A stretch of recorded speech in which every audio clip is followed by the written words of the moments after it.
Bonjour et bienvenue dans ce nouveau numéro et aujourd'hui, oui, on va parler de Marvel.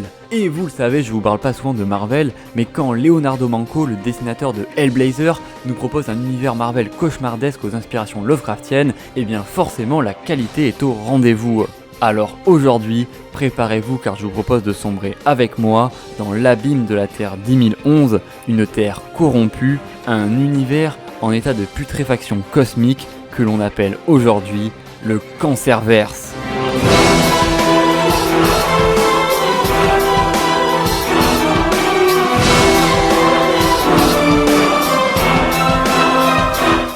La Terre 10011 est en tout point semblable à la Terre 616, car en effet, aux premiers instants de la création, deux forces primordiales apparurent et s'équilibrèrent entre elles, d'un côté la vie et de l'autre la mort.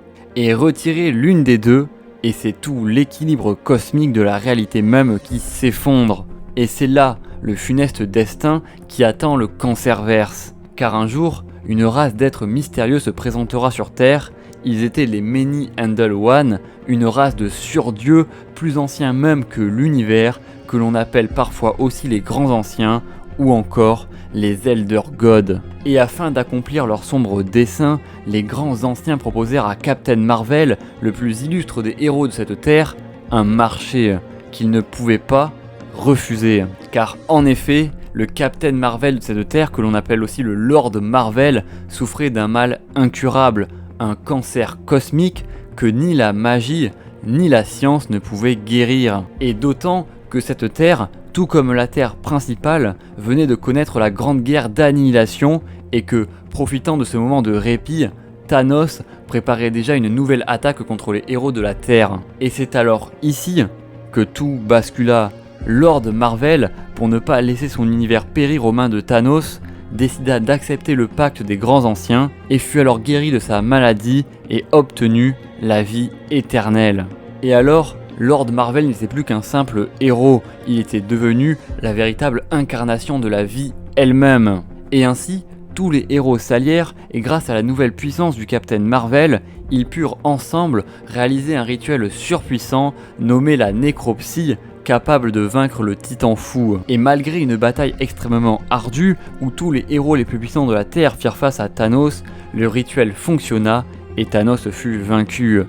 Mais c'est alors que l'impensable arriva. Lord Marvel, corrompu par le pouvoir des Grands Anciens, tua Thanos et sacrifia ainsi l'avatar de la mort aux anciens dieux telle une offrande. Et le voyant sombrer dans la folie et pactiser avec des entités démoniaques, les héros tentèrent de l'arrêter, mais sa puissance semblait alors sans limite.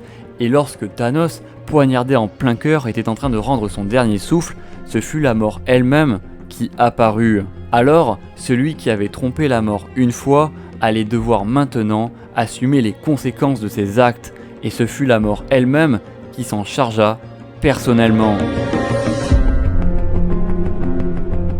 Et la déflagration d'énergie fut si violente qu'elle vaporisa avec elle un bon nombre de héros, laissant Thanos seul avec la mort, sa bien-aimée.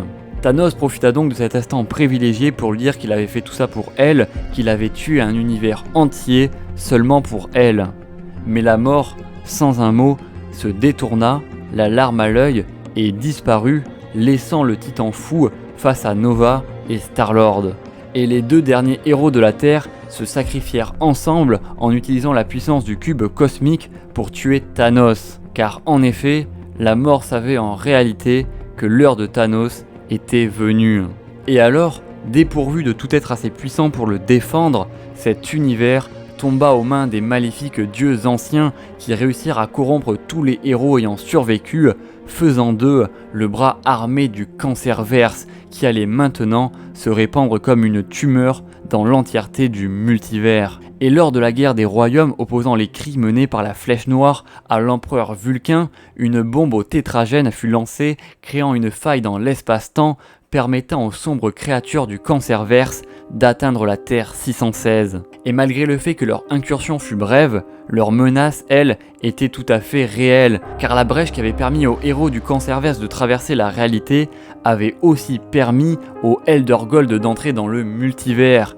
Et ce fut alors Khazar, le protecteur de l'univers, qui s'attaqua seul aux Elder Gold et à la version corrompue des Avengers. Mais malgré ses pouvoirs cosmiques immenses qui lui permirent de se battre seul contre des dieux anciens, un sortilège de la sorcière rouge l'immobilisa et il fut alors capturé. Et Ka-Zar tenta bien de raisonner ces Avengers maléfiques, mais la corruption des dieux anciens était trop profonde, et ce fut alors Vision qui profita des faiblesses psychologiques de Wanda pour s'infiltrer via son corps et libérer Ka-Zar. Ce dernier, alors libéré, put facilement vaincre le Iron Man maléfique ainsi que la version corrompue de Thor qui lui donna cependant plus de difficultés. Et une fois victorieux, Ka-Zar utilisa toute la puissance qu'il avait en réserve pour se tenir face à l'ancien dieu et comprit alors que cette menace était un cancer cherchant à se métastaser dans leur univers afin d'y répandre la mort et la désolation. Merci à tous d'avoir écouté cette vidéo, j'espère qu'elles vous auront plu sur ces personnages vraiment très puissants mais qu'on ne voit pas beaucoup malheureusement puisqu'ils servent juste à introduire les Elder Gold dans la continuité Marvel classique. En tout cas, si la vidéo vous a plu, comme d'habitude vous avez tout en description, que ce soit les sources mais aussi évidemment le lien vers notre Instagram, le lien vers Eurocomics Grid, la première entreprise française de gradation de comics, ou encore vers mes live vote où vous pouvez choper des pépites vraiment à prix complètement cassés. Et comme d'habitude, n'hésitez pas à partager la vidéo, on vise les 10K avant la fin de l'année, et si j'ai 10K avant la fin de l'année, je sors l'iceberg Marvel dès que j'ai les 10K, donc ça va être vraiment trop stylé. Sur ce, je vous dis à très vite pour de prochaines vidéos, et surtout n'oubliez pas de regarder de côté avant de traverser l'autoroute.